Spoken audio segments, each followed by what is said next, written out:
నమస్తే, welcome to Telugu Rajyam. నేను మీ Ram. Hit 3 at the same time Retro, ఈ రెండు చిత్రాలు ఒకే తేదీన మే 1న రిలీజ్ కాబోతున్నాయి. అయితే ఈ రెండు చిత్రాల్లో ఏది విన్నర్గా ఉండే అవకాశం ఉంది అనే అంశం గురించి ప్రముఖ సినీ మరియు రాజకీయ విశ్లేషకులు దాసరి విజ్ఞాన్ గారిని అడిగి తెలుసుకుందాం. అన్న నమస్తే. నమస్తే. రెట్రో సుబ్బరాజ్ గారిది, కార్తిక్ సుబ్బరాజ్ గారిది. అయితే హిట్ ఫ్రాంచైజ్ మనకు తెలిసిందే, వరుస హిట్లతో వస్తుంది అది. బట్ ఈ రెండిట్లో క్లాష్ అవుతున్న టైంలో ఏది విన్ అయ్యే అవకాశం ఉంది? హిట్ గురించి మాట్లాడుకుంటే ఫస్ట్ ఆఫ్ ఆల్ ఇది బ్రూటల్ అని చెప్పేసి అన్నారు చాలామంది. ఇష్టం ఉన్నట్టు నరికేసిన రక్తపాతం ఏంటి, అది ఏంటి, ఇదేంటి, మరి అసలు ఫ్యామిలీలు వెళ్ళగలరా మరి ఆ నరుకుడు ఏంటి, పోలీస్ ఆఫీసర్ అయ్యి ఉండి ఇదేం నరుకుడు అన్నారు అది రిలీజ్ అయినప్పుడు. నిన్న పెహల్గామ్ అటాక్ జరిగిన తర్వాత మళ్ళీ హిట్ 3 చూసిన వాళ్ళు, ట్రైలర్ చూసిన వాళ్ళు పర్లేదు లేరా బాగానే నరికాడు, అసలు వాళ్ళని రియలైజేషన్ కారణం అవ్వాలి. అది కూడా ఉగ్రదాడికి సంబంధించింది. ఓకే, వాడు ఇంత పసికందుని తీసుకెళ్ళి ముక్కలు నరుకుతుంటే తల్లి అనే డైలాగ్ చూస్తే అసలు ఎవరికైనా ఉంటుంది కదా, మన మనుషులు ఎలా ఉంటారో చెప్పనా. పసికందుని రేప్ చేశాడు అని ఒక వార్త తెలుస్తుంది, వాడిని మాకు అప్పచెప్పండి నరికేస్తాం కరిగేస్తాం అంటారు అందరూ. నిజంగా నువ్వు వాడిని అప్పచెప్తే అలాగే చేస్తారు కూడా. ఒకసారి ఎవడన్నా చిన్న పాపను రేప్ చేసినోని ఈ గొడవలు చేసే జనాలకి ఇవ్వు, ఖచ్చితంగా వాడి తలనరికి మొత్తం అసలు ఒళ్ళంతా ముక్కలు చేస్తారు వీళ్ళందరూ. 100% అలాగే చేస్తారు, డౌటే లేదు దాంట్లో. కానీ అదే సీన్ని నువ్వు తెర మీద చూపించావనుకో, మరి ఇంత రక్తపాతం అసలు ఫ్యామిలీ ఆడియన్స్ చూడొచ్చా అండి అంటారు. ఇక్కడ పాయింట్ ఏంటంటే, ఆ చంపేసే ఎవరైతే వ్యక్తులు ఉంటారో కొట్టి కోపంతో, వాళ్ళు ఒక సర్టెన్ వాళ్ళు మాత్రమే, దేశం మొత్తం రగిలిపోయి కొట్టేయలేరు కదా. కొంతమంది సాఫ్ట్ పీపుల్, చిన్నపిల్లలు, మృదు స్వభావులు, పెద్దవాళ్ళు వీళ్ళందరూ ఉంటారు. సినిమాకి అందరూ వెళ్తారు కదా. బట్ అక్కడే కదా ప్రేక్షకుడు ఎగ్జాంపుల్ చెప్పా. ఇప్పుడు ఏంటంటే ఒక సిచ్యువేషన్ సినిమాలో చూపిస్తే ఒకలా రియాక్ట్ అవుతారు, నిజంగా పర్సనల్ లైఫ్లో చూసినప్పుడు ఇంకోలా రియాక్ట్ అవుతారు. ఓకే. సో ఇట్లా ఉంటారు వీళ్ళే డ్యూయల్ షేడ్స్తో. ఈ మనుషులే హిట్ 3 స్టార్టింగ్ ఫస్ట్ రిలీజ్ అయినప్పుడు అసలు ఏంటి రక్తపాతాలు ఏంటిది అన్నారు. తర్వాత ఉగ్రదాడి జరిగిన తర్వాత మళ్ళీ అదే ట్రైలర్ చూసి వీళ్ళకి నా కొడుకులకు తగిన శాస్తి జరిగింది అన్నారు. మనిషి నిమిషానికి మారుతున్నాడు. కానీ హిట్ 3 ట్రైలర్ మాత్రం అలాగే ఉందా? పెహల్గామ్ దాడికి ముందు ఒక ట్రైలర్, దాడి తర్వాత ఒక ట్రైలర్ రిలీజ్ చేయాలి వాళ్ళు. సో ఇది నేను చెప్పాను. ఇక్కడ కోయిన్సిడెన్స్ ఏంటంటే, ఆయన సీన్ తీసాడంటే, ఇలాంటి సీన్ శైలేష్ కులన్ తీసిన తర్వాత ఇది జరిగేసరికి ఆయన అసలు షాక్ అయ్యాడంటే, ఇలాంటి సీన్ అసలు అమ్మో మరి ఇలా జరిగిందా, such a big very coincidence. సరే వాట్ ఎవర్, పోనీ ఆ దాడి జరిగిన తర్వాత ఈ సినిమా వస్తుంది కాబట్టి ఓ ఖడ్గం లాగో లేకపోతే ఇంకేదో లాగో దీనికి కూడా బాగా మైలేజ్ వచ్చే అవకాశం ఉందా, ఓ గగనం సినిమా లాగా, అవన్నీ రియలిస్టిక్ వే కదా. సో ఇప్పుడు కూడా ఇది రియల్గా జరిగినట్టుగానే సినిమాలో వచ్చింది. మరి వీళ్ళు ముందు షూట్ చేసినప్పటికీ కూడా అనుకోకుండా కలిసింది. దీనికి ఏమైనా పుషప్ అయ్యే ఛాన్స్ ఉందంటే ఖచ్చితంగా పుషప్ ఉంటుంది, ప్రతి ఒక్కరు చూస్తారు. పెహల్గామ్ని ఎలాగో చూడలేరు కాబట్టి ఆ దాడులు అవన్నీ కూడా అసలు నిజంగా ఏం జరిగి ఉంటుంది, ఇలా కూడా జరుగుండొచ్చేమో అన్నట్టుగా కూడా ఈ సినిమాలో చూసే అవకాశం ఉంది. And next hit 1, hit 2, hit 3, hit 20 hit 2000 ఈ సిరీస్ కొనసాగుతూనే ఉంటుంది. సిఐడిని ఇష్టపడ్డట్లాగా దీన్ని కూడా అందరూ ఇష్టపడి చూస్తూనే ఉంటారు. ఫస్ట్ స్టార్టింగ్ ఒక క్రైమ్తో స్టార్ట్ అవుతుంది, ఎవరు చేస్తున్నారో తెలియదు, వీడు చేస్తున్నాడు అని కన్క్లూజన్కి రావడం ఇంటర్వెల్, వాడు ఎందుకు చేస్తున్నాడు అసలు ఏంటి అనేది ప్రీ క్లైమాక్స్ వరకు వస్తుంది. ఆ తర్వాత వాడిని దొరికిన తర్వాత ఇక అలా వెళ్ళిపోతుంది. లాస్ట్కి నెక్స్ట్ హిట్ పార్ట్ 4 ఈయన అని చూపించేసి ఎండ్ చేస్తాడు. ఇలా ఇది మనకి ఆనవాయితీగా వస్తున్న సిరీస్లో. సో ఇది కూడా అలాగే ఉంటుంది. అండ్ నెక్స్ట్ ఇకపోతే నాని మీద ఉన్న గౌరవం పెరిగింది కోర్టు సినిమా తర్వాత, చాలామందికి నమ్మకం వచ్చింది. మీరు ఖచ్చితంగా అది చూడొద్దు అన్నారు, ఇది బాగా నచ్చకపోతే. ఇది నచ్చింది కాబట్టి అది ఖచ్చితంగా చూస్తారు, ఆ మాట నిలబెట్టుకున్నాడు. Now another movie Raid 2. ఓహో, అజయ్ దేవగన్ మన దగ్గర ఎంత క్యారెక్టర్స్ వేసినా కూడా పాన్ ఇండియా లెవెల్లో తను ఒక హీరో. ఇప్పటికీ అజయ్ దేవగన్ నీ దగ్గర నా దగ్గర ఒక క్యారెక్టర్ చేసి వెళ్ళినా కూడా మళ్ళీ ఆయనకు అక్కడ 200 కోట్లు పెట్టి సినిమాలు తీసేవారు ఇంకా ఉన్నారు. తనకున్న ఫ్యాన్ బేస్ అలాగే ఉంది. Ajay Devgan is equal to Telugu అంటే ఏం చెప్తారు మీరు? ఎవరున్నారు తెలుగులో? లైక్ ఒక నాగార్జున కంపారిజన్లో తర్వాత ఉంటారు చాలామంది, but is a wonderful hero చెప్పాలి అంటే. ఇప్పటికీ తనకంటూ ఒక స్టేబుల్ మార్కెట్ ఉంది, తను ఇష్టపడే వాళ్ళు. అజయ్ దేవగన్ సినిమా వస్తుంది అంటే కూడా పని కట్టుకొని ఆ వీకెండ్ వెయిట్ చేసే వాళ్ళు కూడా ఉంటారు. అండ్ అట్లాంటి ఆయన సినిమా కూడా వస్తుంది ఇప్పుడు మనకి హైదరాబాద్లోనే కాదు, తెలుగు రాష్ట్రాల్లోనే కాదు, ఈ మధ్యకాలంలో ఓటీటీలో వచ్చిన తర్వాత అన్ని సినిమాలు చూస్తున్నాం అందరం. అది కూడా పాన్ ఇండియా లెవెల్లోనే రిలీజ్ అవుతుంది. రైడ్ 1కి చాలా మంచి రెస్పాన్స్ వచ్చిన తర్వాత దాని కొనసాగింపు ఇది, సేమ్ హిట్ కొనసాగింపు లాగే. ఈ 2 కొనసాగింపులతో వచ్చిన 3వ సినిమా రెట్రో. కార్తిక్ సుబ్బరాజ్ అంటే ఆయన మీద ఉన్న ఇది అందరికీ తెలిసిన విషయమే.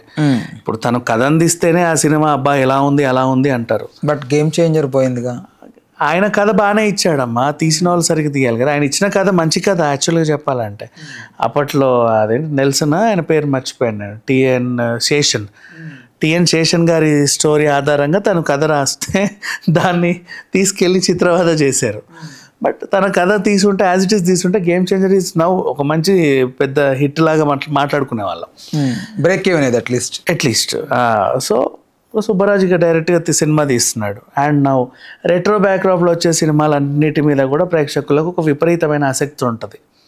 అలాగే మన రిషబ్ శెట్టిది బెల్ బాటము హిట్, అట్లాగే పౌళ్ళు చాలా సినిమాలు 1, 2 నేను చెప్తాను. ఇప్పుడు రంగస్థలమైనా ఇంకేమైనా ఈ సినిమాలు రెట్రో బ్యాక్డ్రాప్ అంటే చాలా మందికి అది ఒక ప్రత్యేకమైన ఇంట్రెస్ట్. పుష్ప ఇష్టం జనాలకు కూడా. పుష్ప రెట్రో బ్యాక్డ్రాపే కానీ ఒక చిన్న ఇది ఉంది, కళ్యాణ్ జ్యువెలర్స్ రెట్రోలో లేదు, మొన్న వచ్చింది అదే. బట్ వాళ్ళు బ్రాండింగ్ ప్రమోషన్ వాడారు కానీ ఇట్స్ ఓకేలే, పర్లా, అదొక లిబర్టీ. సో ఈ రకంగా ముందుకెళ్ళే సినిమాలు అన్నీ కూడా చాలామంది ఇష్టపడతా ఉంటారు. అండ్ ఇంకొకటి, ఒకప్పుడు హీరో, ఇప్పుడు గేమ్ చేంజర్ వచ్చింది కాబట్టి చెప్తున్నా, నువ్వు నున్నగా రెడీ అయ్యి టిప్పుటాపుగా వచ్చి కళ్ళజోడు పెట్టుకొని గుద్దుతా అంత కుదరట్లా. నువ్వు ఎంత రగ్గుడుగా ఉంటే నువ్వు మాకు అంత దగ్గర అవుతున్నావు. అన్ఆర్గనైజ్డ్ క్రాఫ్, అన్ఆర్గనైజ్డ్ హీరో లాగా ఉండకూడదు. అది పాయింట్. ఇట్లుంటేనే హీరో. నేను అంటోంది మామూలుగా ఏంటి, ఒకప్పట్లో హీరో ఎలా ఉండేవాడు, మంచి మేకప్ వేసి ఒక రింగు వినండి ఒకసారి, అదే ఇంత మేకప్ ముద్దలాగా అద్ది ఫేస్కి అద్ది ఒక రింగ్ ముందర ఉంటుంది. ఆ తర్వాత మంచిగా ఆహార్యం, ప్యాంట్, బెల్బోట నీట్ క్లాస్గా ఇస్త్రీ చేసి ఇంత ఉంటే హీరో. ఇప్పుడు అలా కాదు, ఒక చాప్రీ లుక్ ఉంటే హీరో అయిపోయాడు. సో అట్లాగే మాస్ మహారాజా రవితేజ కూడా ఆ కోణంలోనే హిట్ అయ్యాడు. బాలయ్యని కూడా అందుకే ఇష్టపడతా ఉంటారు రగ్గుడ్లు. కానీ అదొక్కటి పోయింది, ఇది మన పైసా వసూలు ఒక్కటి. అది ఓకే, అది కూడా రగ్గుడ్లు లుక్, బట్ అది వర్కౌట్ కాల. నెక్స్ట్ ఇట్లా ఇప్పుడు ఎన్టీఆర్ దేవర కూడా అలా ఉంటేనే ఇష్టపడుతున్నారు. నాగ చైతన్య కూడా తండేలా అలా ఉన్నందుకే హిట్ అయిందేమో అన్నట్టు అనిపించింది. అవును. సో అట్లా ఆ రుక్కుతో ఇప్పుడు రామ్ చరణ్ నున్నగా ఉంటే ఇష్టపడని వాళ్ళు పెద్ది, అసలు ఆ సినిమాకి లేనంత రెస్పాన్స్ ఈ జస్ట్ పోస్టర్కి వచ్చింది. సో అట్లా ఇష్టపడుతున్నారు. సో ఈవెన్ ఇక రెట్రో లుక్స్, కొంచెం డస్కీ ఫేసీ కట్స్ అంటే ఇష్టపడుతున్నారు. 3 సినిమాలు అలాగే వస్తున్నాయి. నాని సిన్సియర్ పోలీస్ ఆఫీసర్ అయినప్పటికీ కూడా ఆయన కొంచెం మాసీగానే ఉన్నాడు. గడ్డం అది. రైడ్ 2 ఆఫ్ కోర్స్ ఇక ఆయన పందాలు ఆయన వస్తున్నాడు. ఇది ఎట్లాగూ రెట్రోనే కాబట్టి దాని గురించి ప్రత్యేకంగా చెప్పాల్సిన అవసరం లేదా. నున్నగా ఉంటే ఆ క్రాఫ్, ఇంత పెద్ద కళ్ళజోడు, బెల్ బాటమ్ ప్యాంట్లు అవే ఉంటాయి, ఇంత పెద్ద కాలర్ టీషర్ట్లు. లేదు అన్నా కూడా రగ్గుడుగా ఉన్నా కూడా రెట్రో రగ్గుడు లుక్, రంగస్థలం రామ్ చరణ్ లాగా కొంచెం అలా కూడా ఇవ్వచ్చు, ఏదో రకం. ఇప్పుడు 3 సినిమాలు వస్తున్నాయి. దీంట్లో ఇప్పుడు కాంపిటీషన్ గురించి మాట్లాడితే ఇది ఎవరు ఊహించని వింత కాంపిటీషన్. వై? బికాజ్ హిట్కి చాలా మైలేజ్ ఉంది, కాకపోతే మల్టీప్లెక్స్లో హిట్కి పెద్ద మైనస్ పడింది. వీళ్ళు అని రౌండ్ వేసారు. సో ఆ రౌండ్ మల్టీప్లెక్స్లకి హిట్ని కొంచెం దూరం చేసింది. ఆ భర్తీని రెట్రో భర్తీ చేసే అవకాశం ఉంది. అదొకటే ఉంది మెయిన్. ఈ మధ్యలో ఇక మన main cities like Chennai, Bengaluru, Hyderabad ఇట్లాంటి సిటీస్లో మనకి ఎట్లా అజయ్ దేవగన్ సినిమా వస్తుంది, బట్ ఓ రకంగా మోస్తరుగా అది కూడా ఉంది. మల్టీప్లెక్స్ మార్కెట్ని ఇవి ఎక్కువ క్యాప్చర్ చేస్తాయి. వీళ్ళకి వేరే ఆప్షన్స్ లేవు కాబట్టి సింగిల్ స్క్రీన్స్ అన్ని నానితోనే నిండిపోతాయి. అది ఆబ్వియస్లీ రైట్. అండ్ సూర్య కూడా అంతే కదా, మనకి తెలుగులో నానికి ఉన్న క్రేజ్ సూర్య గారికి కూడా అంతే ఉంది ఇంచుమించు. అంటే ఇక్కడ ఎందుకు ఈ కాంపిటీషన్ పెట్టి మాట్లాడుతున్నాం అంటే, ఒకటే రోజు రిలీజ్ అవుతున్నాయనే కాదు, వీళ్ళ బ్యాక్ సినిమాలు ఫ్లాప్ అయి ఉన్నాయి ఆల్రెడీ. సైందో ఫ్లాప్. అది ఎవరు పట్టించుకో. ఓకే, బట్ హిట్ కున్న దాంతో పోలిస్తే రేట్రో కున్న దాంతో పోలిస్తే అవన్నీ మాసిపోతాయి. సైందవ్ ఏ డైరెక్టర్ అని కూడా అడుగుతారు ఇవాళ రేపు చెప్పాలంటే. పెద్దగా పట్టించుకోవాలి, అసలు అది వచ్చిపోయినా కూడా తెలియదు. మంచి సంక్రాంతికే వచ్చింది కాదనలేము, కానీ ఏదో అట్లా వెళ్ళిపోయింది అంతే. కొన్ని సినిమాలు ఉంటాయి వచ్చిపోయేవి, లైక్ భాయ్, సైందవ్ ఇట్లాంటివి హాయ్ చెప్పి వెళ్తాయి, అట్లా వచ్చి అట్లా వెళ్ళిపోతాయి అంతే. దాన్ని మళ్ళీ ఎక్కువ దాని గురించి discussions. Karthik Subbaraj the last time వచ్చింది రాఘవ లారెన్స్ తో ఒక ఫిలిం, అది కూడా ఫ్లాప్. సుబ్బరాజ్ మంచిగానే తీస్తాడులే, ఏమో చిన్న చిన్నవి ఉంటాయి, ప్రతి డైరెక్టర్కి ఉంటాయి, అవి ఉండకుండా ఎవరు ఉండరు. అలా అని వాళ్ళల్లో ప్రతిభ లేదని కూడా అనలేము. సో సమ్ టైమ్స్ సమ్ పీపుల్కి అట్లా గడ్డు రోజులు నడుస్తూ ఉంటాయి. ఆ టైంలో కొన్ని సినిమాలు ఇబ్బంది పెడతాయి, కానీ నెక్స్ట్ మళ్ళీ ఫామ్లోకి వచ్చిన తర్వాత బాగా తీస్తారు. అండ్ సూర్య విషయానికి వస్తే తను ఎంచుకునే కథలు బాగుంటాయి. ఇప్పుడు ఆకాశమే హద్దురా కానీ, జై భీమ్ కానీ ఇలాంటివి చూసుకుంటూ వెళ్తే అటువైపు మన సిక్కం సిరీస్ కానీ. సో తనకున్న నాలెడ్జ్ తాను ఏది పడితే అది చేయడు కదా. కొంచెం డిఫరెంట్గా కార్తిక్ సుబ్బరాజుకి ఆయనకు ఏదో కలిసి ఉంటుంది. అది మళ్ళీ ఒక రెట్రో బ్యాక్ డ్రాప్. ఖచ్చితంగా ఇది కూడా సైలెంట్గా వచ్చి హిట్ కొడుతుంది అన్నట్టుగానే ఉంది. బట్ చాలా ఫాస్ట్గా తీస్తాడు, అది అసలు మెస్మరైజ్ చేస్తుంది. కార్తిక్ సుబ్బరాజ్ అసలు పాన్ ఇండియన్ లెవెల్ ఫిలిం అయినా కూడా టక్ టక్ టక్ తీసేస్తాడు. అంత తీయచ్చు, తప్పులేదు, హ్యాపీగా టైట్ షెడ్యూల్ వేసి కొడతాడా? ఏం లేదు. ఇప్పుడు గౌతమ్ పుత్ర శాతకర్ణి ఉంది, అంతమంది యుద్ధాలు సన్నివేశాలు అంటే ఎన్ని రోజులు పడుద్దు అన్నాడు, 45 రోజుల్లో కంప్లీట్ చేసి అడబెట్టాడు అంతే. క్రిష్ సమ్ టైమ్ ఏమో చేయాలనుకుంటే గబగబ కూడా తీయొచ్చు. కొంతమంది బాగా కసరత్తు చేస్తూ ఉంటారు, దాంట్లో కొంచెం లేట్ అవుతూ ఉంటాయి. అంటే ఎవరికి తెలియని పాయింట్స్ని కూడా, ఎవరికి తెలియవు ఆ పాయింట్స్ అయినప్పటికి కూడా దాంట్లో నీట్గా పెట్టడానికి ట్రై చేస్తారు. ఇప్పుడు ఫర్ ఎగ్జాంపుల్ బాహుబలే ఉంది, రానా విగ్రహము ఇలా కూర్చున్నప్పుడు కింద నుంచి రెడ్ కలర్ వస్తుంది చూడు, అది కుంకుమ కాదు, అదొక టైప్ ఆఫ్ అదొక మందు బ్యాలెన్స్ చేస్తుంది విగ్రహాన్ని. ఆ టైంలో కింద అది పాడవనివ్వదు కొన్నాళ్ళ పాటు, ఆ తుప్పు పట్టకుండా ఆ ల్యాండ్ని స్టేబుల్ ఉంచడానికి యూస్ చేసే ఇది. దాని పేరేదో నేను మర్చిపోయినా, టైంకి రాలా. దాన్ని అప్పట్లో వాడేవాళ్ళు పెద్ద పెద్ద విగ్రహాలు పెట్టేటప్పుడు, పెద్ద టోమ్స్ లేపేటప్పుడు, విగ్రహాలు పెట్టేటప్పుడు అవి వాడేవాళ్ళు. దాన్ని రాజమౌళి చూపించాడు, అది ఎవరికి తెలియని కూడా తెలియదు ఇంకా చెప్పాలి అంటే. ఇప్పుడు గూగుల్ చేయండి, రానా విగ్రహాన్ని కొడితే ఏదైనా ఆర్టికల్ ఉంటే రావచ్చేమో, ఐ డోంట్ నో.